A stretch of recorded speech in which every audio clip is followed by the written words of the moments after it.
Let us continue gaseous state. In the gaseous state la compressibility factor நம்ம சொல்லியிருக்கோம். இந்த compressibility factor எப்படி define பண்றதுன்னு பார்க்கலாம். ஃபர்ஸ்ட் ஐடியல் கேஸ் ஈக்குவேஷன் எடுத்துக்கலாம். ஐடியல் கேஸ் ஈக்குவேஷன் என்னன்னா PV is equal to nRT என்று சொல்றோம். சரி, அடுத்து வந்து ரியல் கேஸ்க்கான ஈக்குவேஷன் எடுத்துக்கிறோம். ரியல் கேஸ்க்கான ஈக்குவேஷன் என்னன்னு சொல்றேன்னா PV is equal to ZnRT. PV is equal to ZnRT.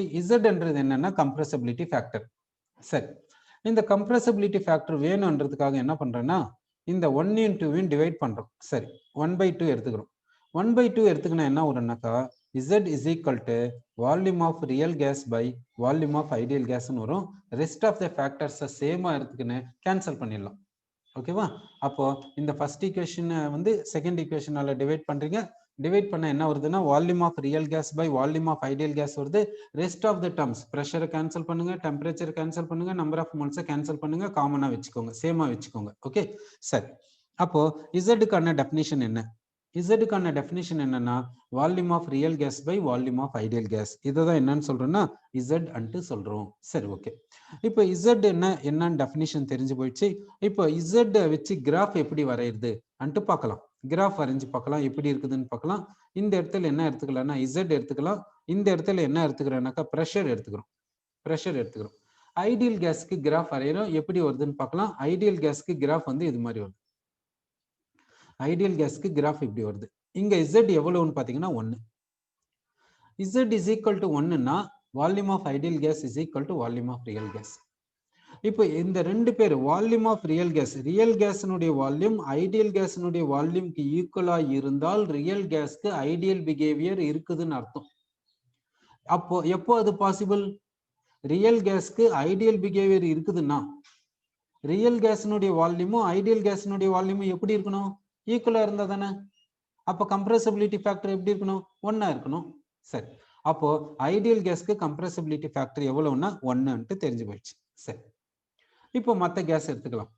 மற்ற கேஸ் என்னன்னா சப்போஸ் ஹைட்ரஜன் கேஸ் எடுத்துக்கலாம். ஹைட்ரஜன் கேஸ்க்கு கம்ப்ரெசிபிலிட்டி ஃபேக்டர் கிராஃப் வரைஞ்சா இப்படி வருதுங்க.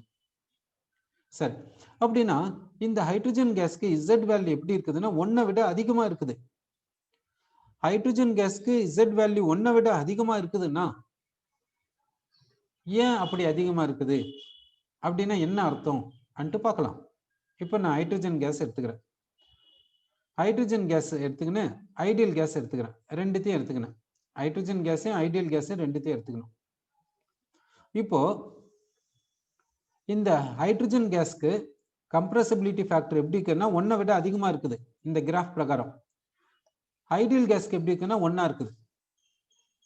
இப்போ இந்த ஹைட்ரஜன் கேஸ்க்கு கம்ப்ரெசிபிலிட்டி ஃபேக்டர் 1 விட அதிகமா இருக்குதுன்னா இதனுடைய வால்யூம் எப்படி இருக்கணும்னா இதை விட அதிகமா இருக்கணும். இதனுடைய வால்யூம் இதை விட அதிகமா இருக்கணும். ஆனா ரெஸ்ட் ஆஃப் த ஃபேக்டர்ஸ் எப்படி இருக்கணும்? இதனுடைய பிரஷரும் சேமா இருக்கணும். இதனுடைய டெம்பரேச்சரும் சேம். இது ரெண்டு பேருக்கும் நம்பர் ஆஃப் மோல்ஸ் சேம். அப்படிதானே? ஏன்னா இந்த ஈக்குவேஷனால டிவைட் பண்ணதுனால தானே இது கிடைச்சிச்சு. அப்போ பிரஷரை கேன்சல் பண்ணோன்ட்டு தானே அர்த்தம். நம்பர் ஆஃப் மோல்ஸ் டெம்பரேச்சரை கேன்சல் பண்ணிருக்கோம்னா சேம் தானே அர்த்தம். சரி, இப்போ pressure temperature number of moles எல்லாமே சேம். ஆனா வால்யூம் மொத்தம் இப்படி இருக்குது. வால்யூம் இப்படி இருக்குதுன்னா அதனுடைய மீனிங் என்னன்னா இங்க டிஸ்டன்ஸ் பிட்வீன் மாலிகுல்ஸ் எப்படி இருக்குதுன்னா அதிகமா இருக்குது. இங்க டிஸ்டன்ஸ் பிட்வீன் மாலிகுல்ஸ் எப்படி இருக்குன்னா கம்மியா இருக்குது. இங்க மாலிகுல்ஸ் கிடையில இந்த இடத்துல மாலிகுல்ஸ் கிடையில டிஸ்டன்ஸ் அதிகமா இருக்குது. இந்த மாலிகுல்ஸ் கிடையில டிஸ்டன்ஸ் கம்மியா இருக்குது. ஓகே, இந்த மாலிகுல்ஸ் கிடையில டிஸ்டன்ஸ் அதிகமா இருக்குது. அதனாலதான் இதனுடைய வால்யூம் அதிகமா இருக்குது இதை விட. சரி, இந்த ஐடியல் கேஸ்னாவே இன்ட்ராக்ஷன் என்ற பேச்சுக்கே இடம் கிடையாது. இன்ட்ராக்ஷனே கிடையாது. ஐடியல் கேஸ்னாவே இன்ட்ராக்ஷன் கிடையாது. அட்ராக்ஷன் ரிபல்ஷன் எதுவுமே பேசக்கூடாது, எதுவுமே கிடையாது. இப்போ இந்த ரியல் கேஸ்ல பாத்தீங்கன்னா கண்டிப்பா இன்ட்ராக்ஷன்ன்றது இருக்குது. இன்ட்ராக்ஷன் இல்லாம எந்த மாலிகுல்ஸும் கிடையாது. இதுதான் பிராக்டிக்கல், இதுதான் நேச்சர். அப்போ இந்த மாலிகுல்ஸ் இடையில இன்ட்ராக்ஷன் இருக்குதுன்னா இந்த மாலிகுல்ஸ் இடையில எந்த இன்ட்ராக்ஷன் இருந்தா இந்த மாலிகுல்ஸ் இடையில டிஸ்டன்ஸ் இதை விட அதிகமா இருக்கும். இந்த மாலிகுல்ஸ்க்கு இடையில டிஸ்டன்ஸ் வந்து அதிகமா இருக்குது இதை விட, அப்படின்னா இந்த மாலிகுல்ஸ்க்கு இடையில எந்த இன்ட்ராக்ஷன் இருந்தா டிஸ்டன்ஸ் அதிகமா இருக்கும் இதை விட? அட்ராக்ஷனா இல்ல ரிப்பல்ஷனா? சப்போஸ் அட்ராக்ஷன் எடுத்துக்கினா, சப்போஸ் அட்ராக்ஷன் டாமினண்டா இருக்குதுன்னு வச்சுக்கோங்க. அட்ராக்ஷன் டாமினன்ட்னா மாலிகுல்ஸ் கிட்ட தானங்க வரும். மாலிகுல்ஸ் கிட்ட வருதுன்னா இங்க டிஸ்டன்ஸ் எப்படி இருக்கணும்? கம்மியா இருக்கணும் இதை விட, அப்படிதானே? ஆனா இங்க டிஸ்டன்ஸ் எப்படி இருக்குது? அதிகமா இருக்குது இதை விட. அப்படின்னா இங்க எந்த ஃபோர்ஸ் டாமினண்டா இருக்கணும்? ரிப்பல்சிவ் ஃபோர்ஸ் டாமினண்டா இருக்கணும். சோ அப்படின்னா இந்த ஹைட்ரஜன் கேஸுக்கு கம்ப்ரஸபிலிட்டி ஃபேக்டர் ஐடியல் கேஸை விட அதிகமா இருக்கிறதுனால இது என்ன டீவியேஷனை காமிக்குதுன்னா பாசிட்டிவ் டீவியேஷனை காமிக்குது. அப்படின்னா கம்ப்ரஸபிலிட்டி ஃபேக்டர் ஐடியல் கேஸை விட அதிகம் அன்ட்டு அர்த்தம். பாசிட்டிவ் டீவியேஷன்னா யாரு டாமினண்டா இருக்காங்கன்னா ரிப்பல்ஷன் டாமினண்டா இருக்குதுன்னு அர்த்தம். ரிப்பல்ஷன் வந்து மாலிகுல்ஸ் இடையில டாமினண்டா இருக்குது அன்ட்டு மீனிங். சரி, அப்போ இந்த ஹைட்ரஜன் கேஸ் என்ன பண்ணிருக்குதுன்னா இங்க ஒன்லி பாசிட்டிவ் டீவியேஷனை காமிச்சிருக்குது. இந்த கண்டிஷன்ல ஹைட்ரஜன் மாலிகுல்ஸ் இடையில ரிப்பல்சிவ் ஃபோர்ஸ் டாமினண்டா இருக்குதுன்ட்டு இந்த கிராஃப் சொல்லுது. சரி, இப்போ இன்னொரு கேஸ் எடுத்துக்கலாம். இன்னொரு கேஸ்க்கு கிராஃப் வரைஞ்சு பார்க்கலாம், எப்படி வருதுன்னு பார்க்கலாம். இப்போ இந்த கிராஃப் எடுத்துக்கிறோம். இங்க வந்து Z எடுத்துக்கணும். இந்த இடத்துல ப்ரெஷர் எடுத்துக்கிறோம். இந்த இடத்துல ஐடியல் கேஸ்க்கான கிராஃபை கொடுத்துட்டோம். ஐடியல் கேஸ்க்கான கிராஃப் கொடுத்துட்டோம். ஐடியல் கேஸ்க்கு கம்ப்ரஸபிலிட்டி ஃபேக்டர் எப்பவுமே ஒன்று தான். சரி, இப்போ ஒரு ரியல் கேஸ் எடுத்துக்கிறோம். ரியல் கேஸ் என்னன்னா nitrogen gas. Nitrogen gas graph வரைஞ்சா எப்படி வருது? நைட்ரஜன் கேஸ் கிராஃப் வரைஞ்சா எப்படி வருதுங்க? சரி, இப்போ இந்த நைட்ரஜன் கேஸ்க்கான கிராஃபை இங்க பார்த்திருக்கோம். இந்த இடத்துல பார்க்கலாம். நைட்ரஜன் கேஸ்க்கு இந்த இடத்துல எப்படி இருக்குது, இந்த இடத்துல எப்படி இருக்குது அன்ட்டு பார்க்கலாம். இப்போ நைட்ரஜன் கேஸ் இந்த இடத்துல பாத்தீங்கன்னா Z வந்து லெஸ் தேன் 1 இருக்குது. ஐடியல் கேஸை விட கம்ப்ரஸபிலிட்டி ஃபேக்டர் 1 இருக்குது, லெஸ் தேன் 1 இருக்குது. இந்த இடத்துல பாத்தீங்கன்னா Z வந்து கிரேட்டர் தேன் 1 இருக்குது. அப்போ Z வந்து லெஸ் தேன் 1ன்னா Z வந்து லெஸ் தேன் 1. ஓகே, ஆனா ஐடியல் கேஸ்க்கு எப்படி இருக்குது? ஐடியல் கேஸ்க்கு Z வந்து 1. அப்படின்னா இங்க வால்யூம் எப்படி இருக்கணும்? வால்யூம் ஆஃப் நைட்ரஜன் கேஸ் எப்படி இருக்கணும்? ஐடியல் கேஸை விட கம்மியா இருக்கணும். அப்படின்னா இங்க டிஸ்டன்ஸ் பிட்வீன் மாலிகுல்ஸ் எப்படி இருக்கணும்? ஐடியல் கேஸ் மாலிகுல்ஸை விட கம்மியா இருக்கணும். அதாவது இந்த இடத்துல நைட்ரஜன் கேஸ்க்கு compressibility factor less than 1. Ideal கேஸ்க்கு கம்ப்ரஸபிலிட்டி ஃபேக்டர் எப்பவுமே 1 தான். அப்படின்னா இந்த நைட்ரஜன் கேஸ்க்கு வால்யூம் எப்படி இருக்குன்னா ஐடியல் கேஸை விட கம்மியா இருக்கணும். அப்படின்னா டிஸ்டன்ஸ் பிட்வீன் நைட்ரஜன் மாலிகுல்ஸ் எப்படி இருக்குதுன்னா கம்மியா இருக்குது ஐடியல் கேஸ் மாலிகுல்ஸ் இடையில இருக்கக்கூடிய டிஸ்டன்ஸை விட. இந்த ஐடியல் கேஸ் மாலிகுல்ஸ் இடையில இன்டராக்ஷன் கிடையாது. ஆனா இங்க கண்டிப்பா இன்டராக்ஷன் இருக்குது. இங்க டிஸ்டன்ஸ் கம்மியா இருக்குது ஐடியல் கேஸை விட. அப்படின்னா இங்க மாலிகுல்ஸ் கிட்ட கிட்ட இருக்குது ஐடியல் கேஸ் மாலிகுல்ஸை விட. அப்ப இங்க மாலிகுல்ஸ் கிட்ட கிட்ட இருக்குதுன்னா எந்த ஃபோர்ஸ் டாமினண்டா இருந்தா மாலிகுல்ஸ் கிட்ட கிட்ட இருக்கும்? Attractive force. அப்போ அட்ராக்டிவ் ஃபோர்ஸ் வந்து dominant. So Z is less than 1ன்னா என்ன சொல்லணும்னா நெகட்டிவ் டீவியேஷன் சொல்லணும். Negative deviation. நெகட்டிவ் டீவியேஷன்னா அதனுடைய Z வேல்யூ ஐடியல் கேஸை விட கம்மியா இருக்குதுன்னு அர்த்தம். அப்போ இங்க நெகட்டிவ் டீவியேஷன். நமக்கு இது ஆல்ரெடி தெரியும். இது வந்து பாசிட்டிவ் டீவியேஷன். பாசிட்டிவ் டீவியேஷன்னா Z is greater than 1. இங்க வந்து ரிப்பல்ஷன் டாமினன்ட் தெரியும். அப்போ நைட்ரஜன் கேஸ் பாத்தீங்கன்னா இந்த லோயர் பிரஷர்ல நெகட்டிவ் டீவியேஷனை காமிக்குது, ஹையர் பிரஷர்ல பாசிட்டிவ் டீவியேஷனை காமிக்குது. ஓகே, இந்த நைட்ரஜன் கேஸ் என்ன பண்ணுது? லோயர் பிரஷர்ல நெகட்டிவ் டீவியேஷனையும் ஹையர் பிரஷர்ல பாசிட்டிவ் டீவியேஷனும் காமிக்குது. சரி, லோயர் பிரஷர்ல நெகட்டிவ் டீவியேஷனை காமிக்குது. சரி, லோயர் பிரஷர்ல என்ன டீவியேஷனை காமிக்குதுன்னா நெகட்டிவ் டீவியேஷன். ஹையர் பிரஷர்ல பாத்தீங்கன்னா பாசிட்டிவ் டீவியேஷனை காமிக்குது. பாசிட்டிவ் டீவியேஷனை காமிக்குது யாரு? Nitrogen gas. ஏன் இப்படி? அப்படின்னா நெகட்டிவ் டிவியேஷன்னா அட்ராக்ஷன் டாமினண்டா இருக்குது, பாசிட்டிவ் டிவியேஷன்னா ரிப்பல்ஷன் டாமினண்டா இருக்குது தானே மீனிங். ஏன் இது மாதிரி நடக்குது பாத்தீங்கன்னா லோயர் பிரஷர்னாக்கா மாலிகுல்ஸ் எப்படி இருக்கும்? தூரமா இருக்கும். ஹையர் பிரஷர்னா மாலிகுல்ஸ் எப்படி இருக்கும்? கிட்ட கிட்ட இருக்கும்.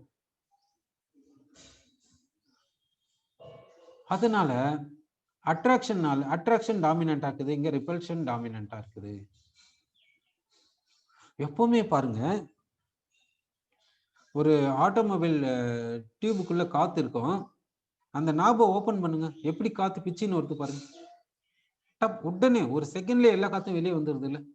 ஏன்னா அந்த ஆட்டோமொபைல் டியூப்ஸ்குள்ள, அந்த டயர், அந்த டியூப்குள்ள ஏர் எப்படி இருக்குது? கம்ப்ரஸ்டா இருக்குது, ஹை பிரஷர்ல இருக்குது.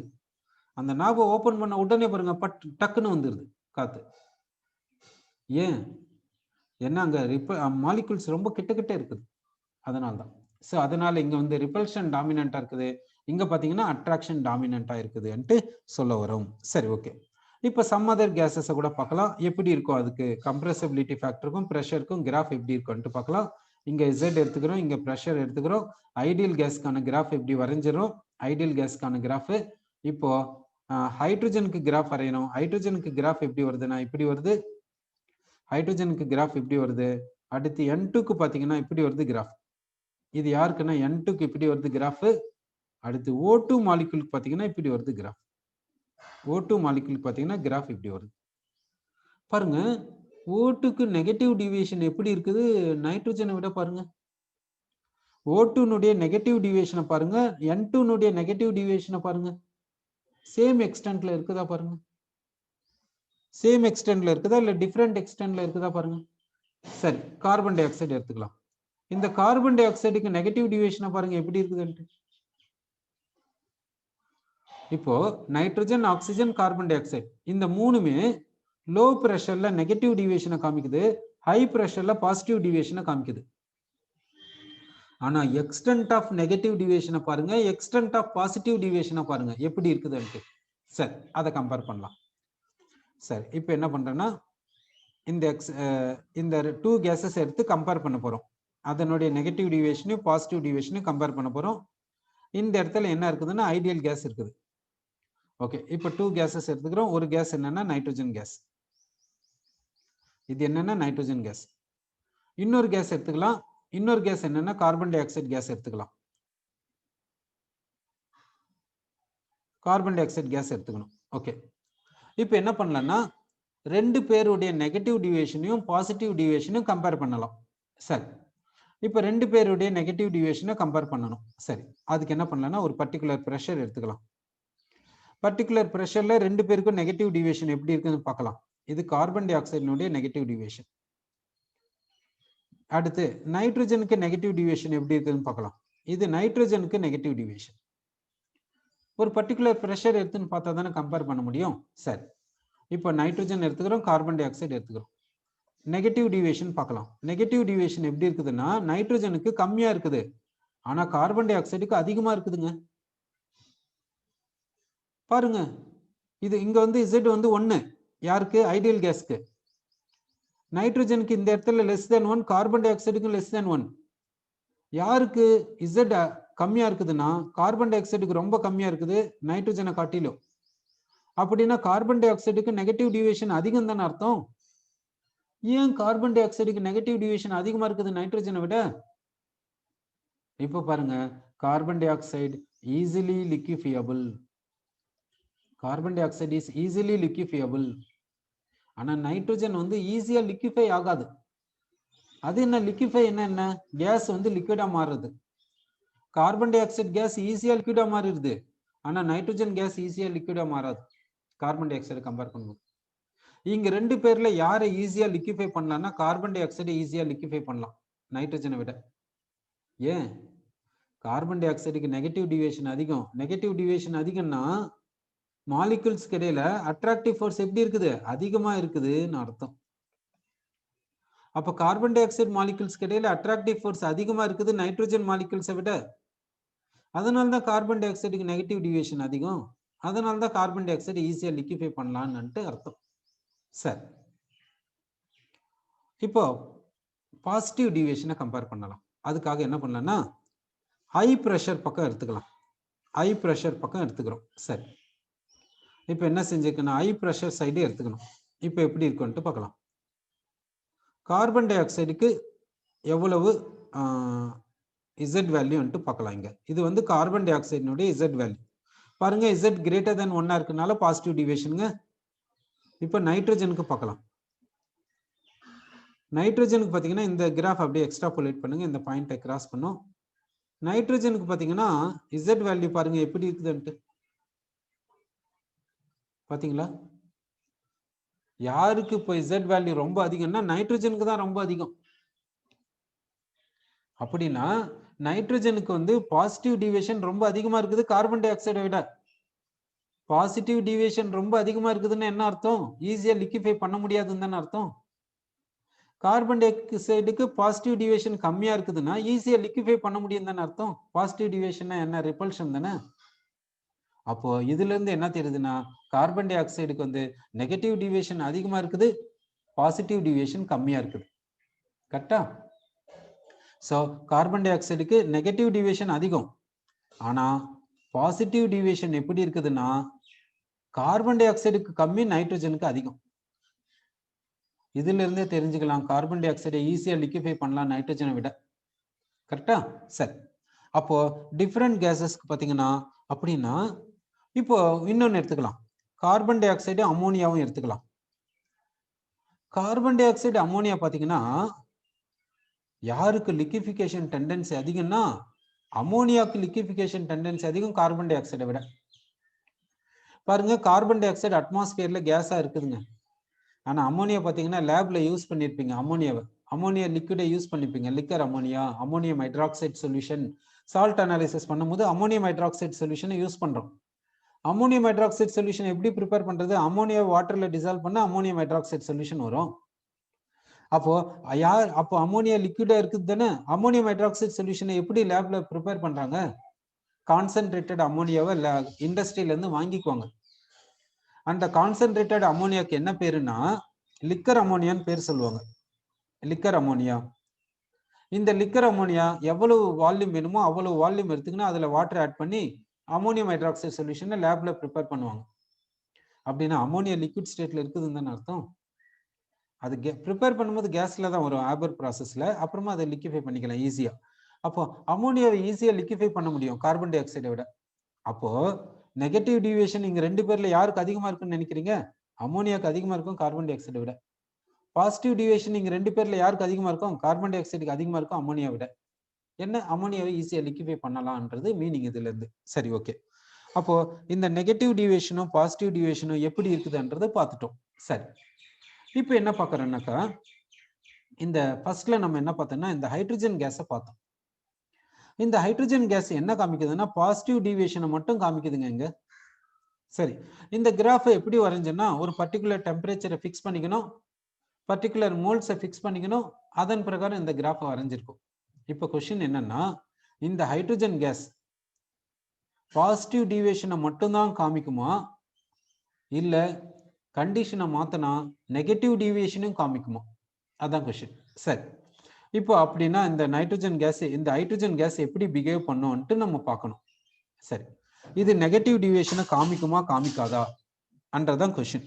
சரி, அதுக்கு ஒரு எக்ஸாம்பிளை பார்க்கலாம். இப்போ என்ன பண்ணணும்னா நைட்ரஜன் கேஸ் எடுத்துக்கலாம்.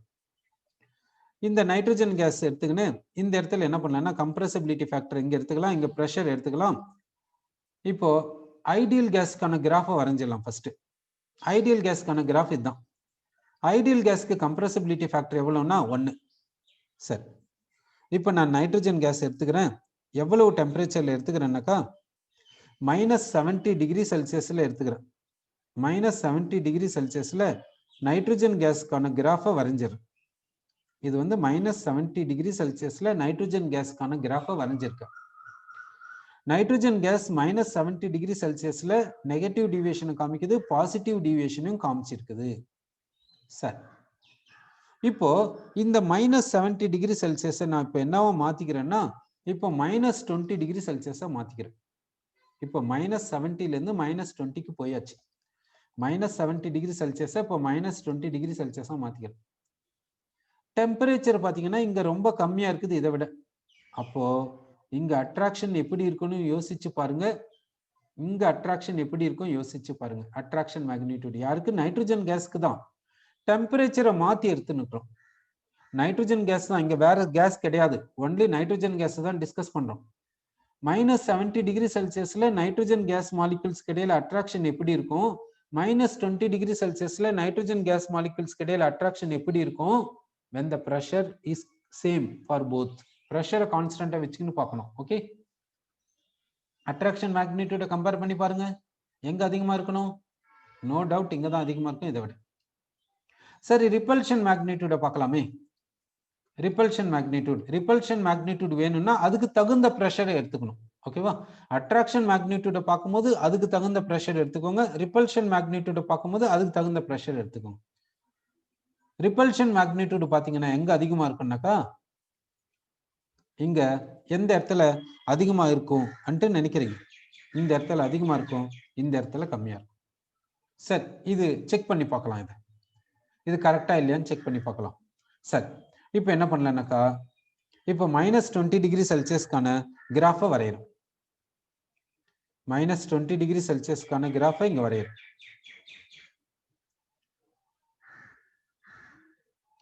இது -20 டிகிரி செல்சியஸ்க்கான கிராஃப். சரி, ஃபர்ஸ்ட் அட்ராக்ஷனை செக் பண்ணிடலாம். இப்போ அட்ராக்ஷனை செக் பண்ண போறோம். இப்போ இந்த இடத்துல இந்த பிரஷர்ல எடுத்துக்கலாம். இந்த பிரஷர்ல -70 டிகிரி செல்சியஸ்க்கான கம்ப்ரசிபிலிட்டி ஃபேக்டர் பாருங்க. இப்போ பாருங்க கம்ப்ரசிபிலிட்டி ஃபேக்டர்.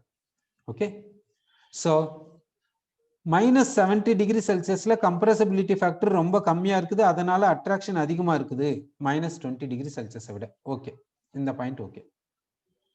சரி, நெக்ஸ்ட் இப்போ இந்த பிரஷர் எடுத்துக்கலாம்.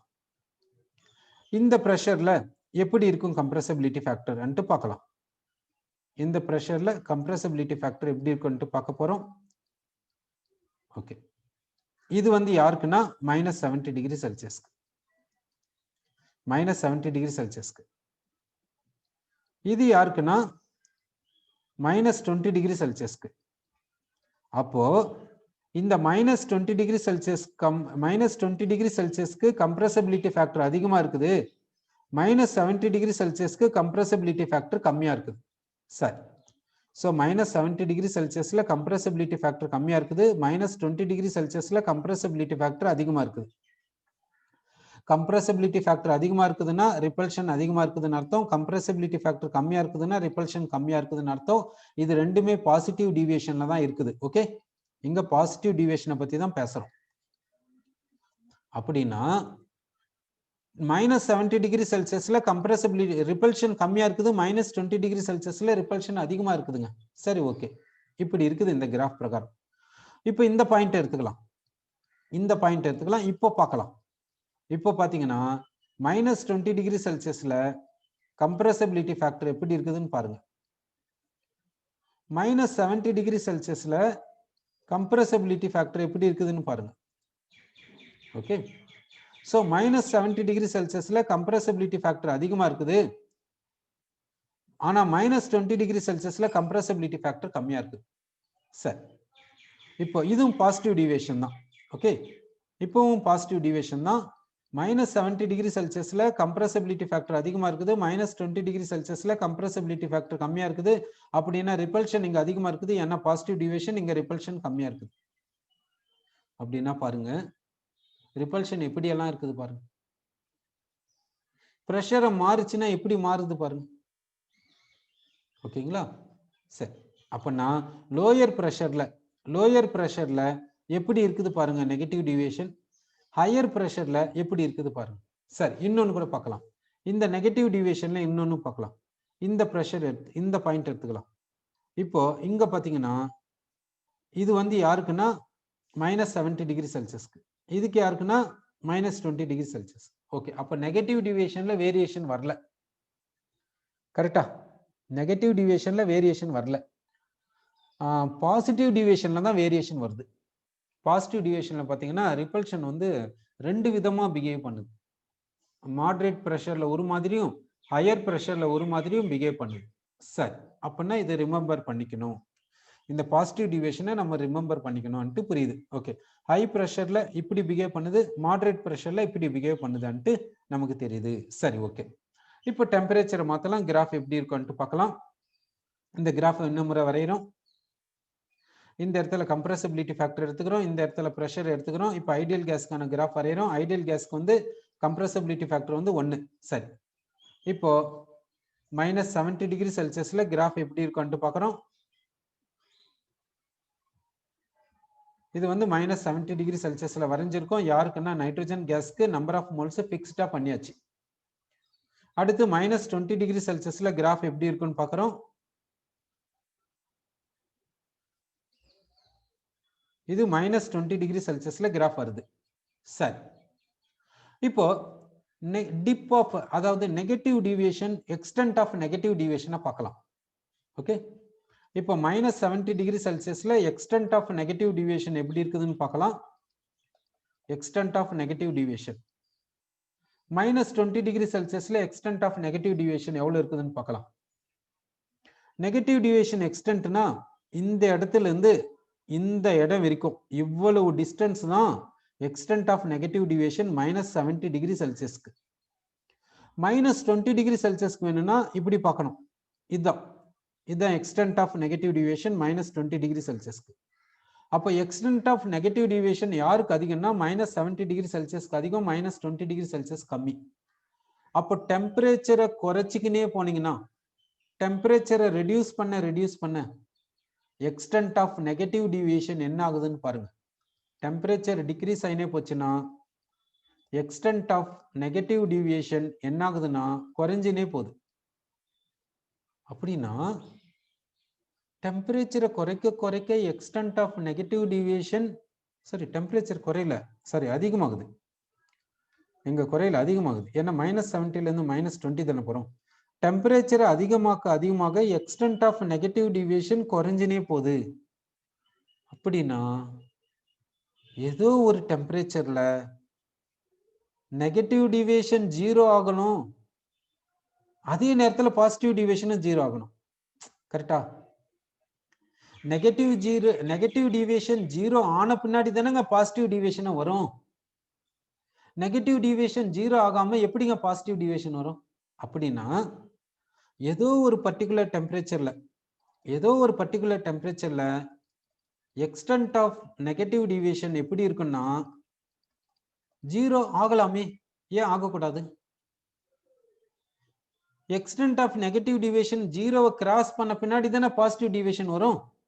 சரி, அப்போ எந்த இடத்துல எக்ஸ்டென்ட் ஆஃப் நெகட்டிவ் டிவியேஷன் 0 அதே நேரத்துல எக்ஸ்டென்ட் ஆஃப் பாசிட்டிவ் டிவியேஷனும் 0, அந்த இடத்த பார்க்கலாங்க.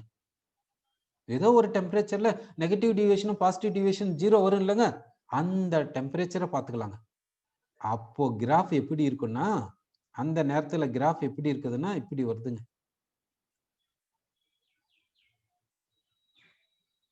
ஓகே, இது எந்த டெம்பரேச்சர்ல வருதுன்னா 20 டிகிரி செல்சியஸ்ல இப்படி வருதுங்க.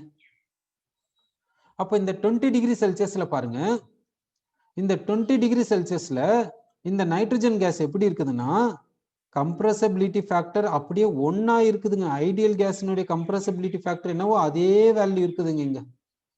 அப்புறமா என்ன ஆகுதுன்னா கம்ப்ரஸபிலிட்டி ஃபேக்டர் 1 விட அதிகமாயிடுச்சு. ஏன்? பிரஷரை மாத்தனால. அப்போ இந்த பிரஷர்ல பாத்தீங்கன்னா கம்ப்ரஸபிலிட்டி ஃபேக்டர் எப்படி இருக்குதுன்னா 1 இருக்குது. எந்த டெம்பரேச்சர்ல? 20 டிகிரி செல்சியஸ்ல. டெம்பரேச்சர் 20 டிகிரி செல்சியஸாவும் நம்பர் ஆஃப் மோல்ஸ் 1 மோலாவும் இந்த பிரஷர்ல கம்ப்ரஸபிலிட்டி ஃபேக்டர் நைட்ரஜனுக்கு 1 இருக்குது. இதுக்கு அடுத்து என்ன இருக்குதுன்னா கிரேட்டர் தேன் 1 இருக்குது. பாசிட்டிவ் டிவியேஷனை காமிக்க ஆரம்பிச்சிச்சு. ஆனா இந்த இடத்துல என்ன பண்ணுது? ஐடியல் பிஹேவியரை காமிக்குது. இந்த இடத்துல ஐடியல் பிஹேவியரை காமிச்சிச்சு, இந்த இடத்துல பாசிட்டிவ் டிவியேஷனை காமிக்க ஆரம்பிச்சிச்சு. சரி, இப்போ என்ன பண்ணலன்னா டெம்பரேச்சரை இதை விட அதிகமா எடுத்துக்கலாங்க. 20 டிகிரி செல்சியஸை விட அதிகமா எடுத்துக்கலாம். இப்போ 20 டிகிரி செல்சியஸை விட அதிகமா எடுத்தா என்ன ஆகும்? நெகட்டிவ் டிவியேஷன் வருமா வராதா? ஐடியல் பிஹேவியரை காமிக்குமா காமிக்காதா? இல்ல ஒன்லி பாசிட்டிவ் டிவியேஷனை காமிக்குமா? என்ன காமிக்கும்? என்ன நினைக்கிறீங்க? என்ன நினைக்கிறேன்னா ஒன்லி பாசிட்டிவ் டிவியேஷனை காமிக்குதுங்க. எந்த டெம்பரேச்சர்லன்னா 20 டிகிரி செல்சியஸை விட அதிகமா இருக்குமா? 20 டிகிரி செல்சியஸை விட அதிகமா போச்சுன்னா டெம்பரேச்சர், நைட்ரஜன் கேஸ் என்ன பண்ணுதுன்னா பாசிட்டிவ் டிவியேஷனை மட்டும் காமிக்குது. இப்ப சொல்லுங்க இந்த ஹைட்ரஜன் கேஸ் இந்த இடத்துல பாசிட்டிவ் டிவியேஷனை மட்டும் காமிக்குதுன்னு சொல்லியிருக்கோம்ல, இப்ப சொல்லுங்க, ஹைட்ரஜன் கேஸ் எப்பவுமே பாசிட்டிவ் டிவியேஷனை மட்டும்தான் காமிக்குமா இல்ல நெகட்டிவ் டிவியேஷனும் காமிக்குமா? என்ன சொல்றீங்க? நெகட்டிவ் டிவியேஷனும் காமிக்கும். என்ன பண்ணணும்? டெம்பரேச்சரை மாத்தணும். டெம்பரேச்சரை மாத்தினீங்கன்னா நெகட்டிவ் டிவியேஷனும் காமிக்கும். அது நெகட்டிவ் டிவியேஷனை காமிக்கிறதுனால தாங்க அதை வந்து லிக்விஃபை பண்ண முடியுது. இல்லைன்னா எப்படி லிக்விஃபை பண்ண முடியும்? நேச்சுரலா கிடைக்கக்கூடிய கேஸ் இல்ல பிராக்டிக்கலா தயாரிக்கக்கூடிய கேஸ், எந்த கேஸ்னா இருக்கட்டும், இது வரைக்கும் ப்ரிப்பேர் பண்ண கேஸ் எல்லாத்தையும் லிக்விடா மாத்தியாச்சு. எதையுமே லிக்விடா மாத்த முடியாதுன்னு சொல்லல. அப்போ எல்லா லிக்விடையும் எல்லா கேஸையும் லிக்விடா மாத்தியாச்சு என்னும் போது எப்போ கேஸை லிக்விடா மாத்த முடியும்? அட்ராக்ஷன் இருந்தா தானே மாத்த முடியும். அப்போ அட்ராக்ஷன் இருக்குதுன்னா நெகட்டிவ் டிவியேஷன் காமிச்சா தானே முடியும். அப்படின்னா எல்லா கேஸும் நெகட்டிவ் டிவியேஷனும் காமிக்கும்னு அர்த்தம். அப்படின்னா ஹைட்ரஜனும் நெகட்டிவ் டிவியேஷன் காமிக்கும். அதுக்கு தகுந்த டெம்பரேச்சர் கொண்டு வாங்க, அது நெகட்டிவ் டிவியேஷனை காமிச்சிருது. சரி, ஓகே. இப்போ இப்போ என்ன பண்ணலன்னா இந்த 20 டிகிரி செல்சியஸ் எடுத்துக்கலாங்க. இந்த 20 டிகிரி செல்சியஸ் எடுத்துக்கிறோம். இங்க மார்க் பண்ண இந்த ப்ரெஷர் எடுத்துக்கிறோங்க. இந்த சர்டைன் ப்ரெஷர் ரேஞ்ச் எடுத்துக்கிறோங்க. இந்த சர்டைன் ப்ரெஷர் ரேஞ்ச். இந்த இடத்துல நைட்ரஜன் கேஸ்க்கு கம்ப்ரஸபிலிட்டி ஃபேக்டர் எவ்வளோனா 1. அப்படின்னா நைட்ரஜன் கேஸ்க்கு என்ன பிஹேவியர்னா ஐடியல் பிஹேவியர். Ideal behaviour. இந்த டெம்பரேச்சருக்கு ஒரு பேர் இருக்குதுங்க. அது என்ன பேரு? Boils temperature. Boils temperature. Symbolic representation என்ன? டிபி. பின்னா பாயில், டின்னா டெம்பரேச்சர். அப்பனா பாயில்ஸ் டெம்பரேச்சர் என்ன?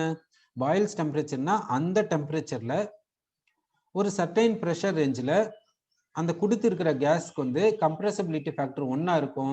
அதாவது அதுக்கு ஐடியல் பிஹேவியர் இருக்கும். ஐடியல் கேஸா அதை ஆக்ட் பண்ணும். அப்படின்னா இந்த நேரத்துல இந்த கண்டிஷன்ல இந்த கேஸ் வந்து கேஸ் லாஸை ஒபே பண்ணுதுன்னு தானே அர்த்தம். அப்போ கேஸ் லாஸை ஒபே பண்ணுதுன்னா இதுக்கு ஐடியல் பிஹேவியர் இருக்குதுன்ட்டு சொல்ல வரோம். அப்படின்னா ஒவ்வொரு கேஸும் எந்த கேஸ் எடுத்துக்கினாலும் சரி அதுக்கு பாயில் டெம்பரேச்சர் இருக்கும். பாயில் டெம்பரேச்சர்னா அந்த டெம்பரேச்சர்லயும் அந்த ஒரு பர்டிகுலர் ப்ரெஷர் ரேஞ்சிலையும் அதுக்கு ஐடியல் பிஹேவியர் இருக்கும்ன்ட்டு சொல்ல வரும். சரி, ஓகே. இப்போ எனியோ எந்த கேஸ் எடுத்துக்கினாலும் சரி ஒரு பர்டிகுலர் கண்டிஷன்ல தாங்க ஐடியலா பிஹேவ் பண்ணுது. மற்ற கண்டிஷன்ல எல்லாம் பாத்தீங்கன்னா ரியலா தாங்க இருக்குது, ஐடியலா இல்லைங்க.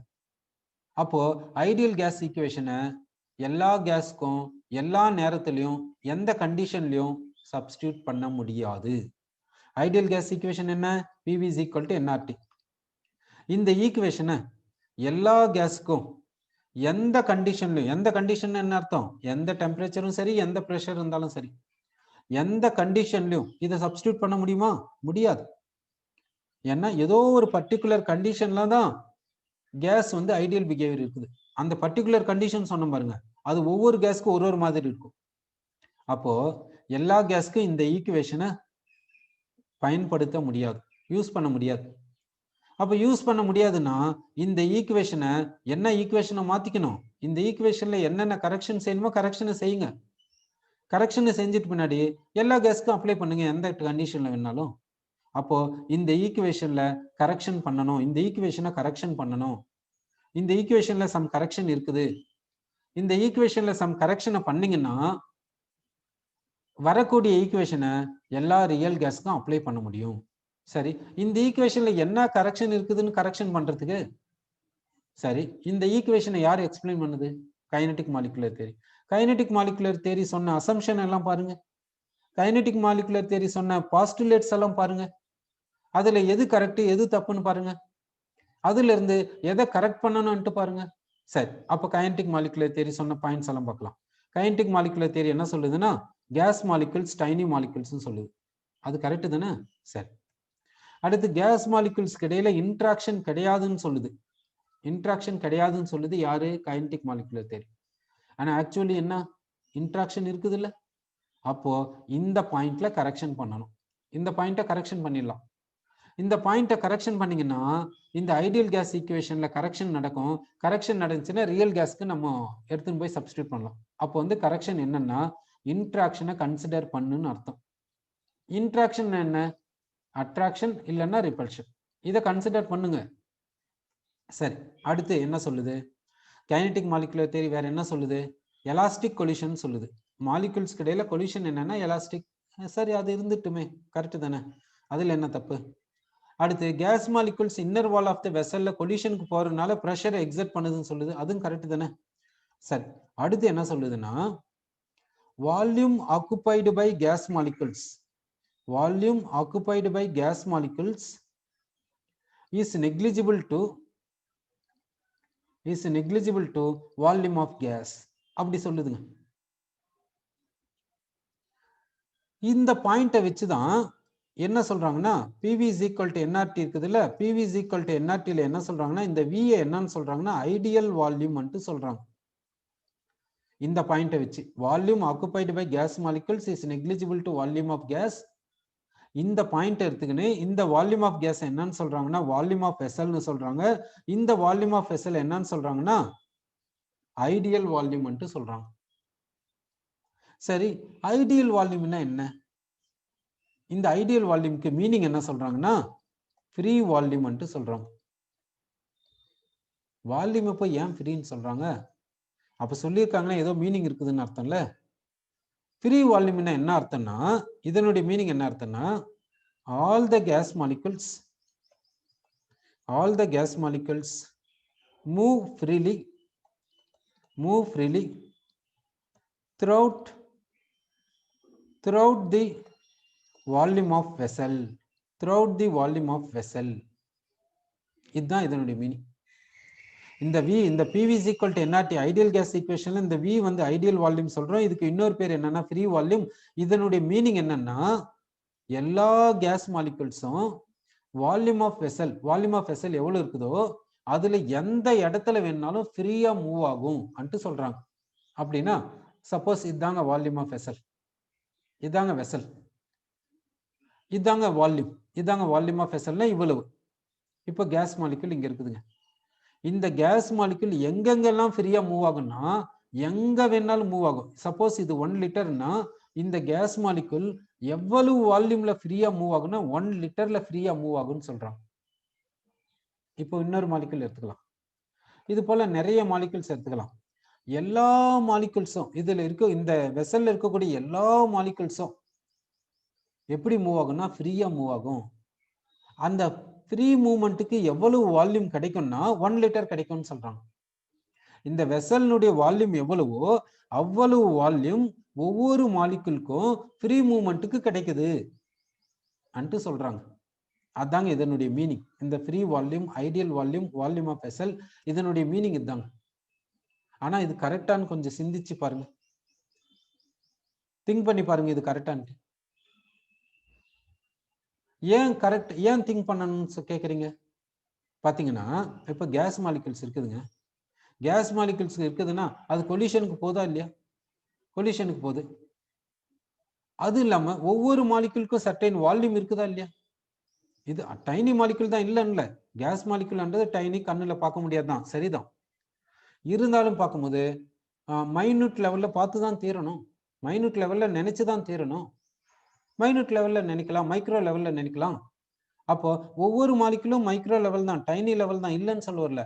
அது டைனியா இருந்தா கூட அதுக்கு வால்யூம் இருக்குதா இல்லையா?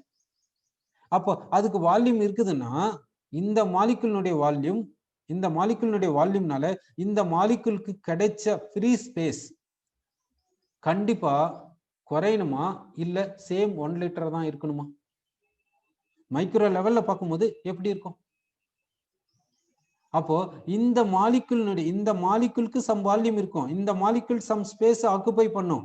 இது ஆக்குபை பண்ணக்கூடிய ஸ்பேஸ்னால இந்த மாலிகுலினுடைய மூவ்மெண்ட் நோ டவுட் ஃப்ரீயா இருக்கலாம், இல்லைன்னு சொல்ல வரல, கொலிஷனும் நடக்கும்.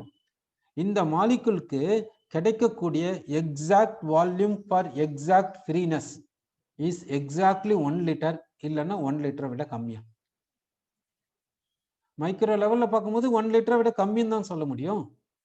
அப்படின்னா இந்த ஐடியல் வால்யூம் இல்ல ஃப்ரீ வால்யூம் சொல்றோம் பாருங்க, இது வால்யூம் ஆஃப் வெசலை விட எப்படி இருக்கணும்? கண்டிப்பா கம்மியா தாங்க இருக்கணும். ஏன்னா கேஸ் ஒவ்வொரு மாலிகுலுக்கும் சர்டைன் ஸ்பேஸ் அது ஆக்குபை பண்ணுமா இல்லையா? சரி, அதே நேரத்தில் இப்படி கூட நீங்க நினைக்கலாம், மாலிகுல் என்ன ஒரே இடத்துல உட்காந்து இருக்குது, இதுதான் கேஸ் இல்ல, அதான் ஒரு இடத்துல இருந்து இன்னொரு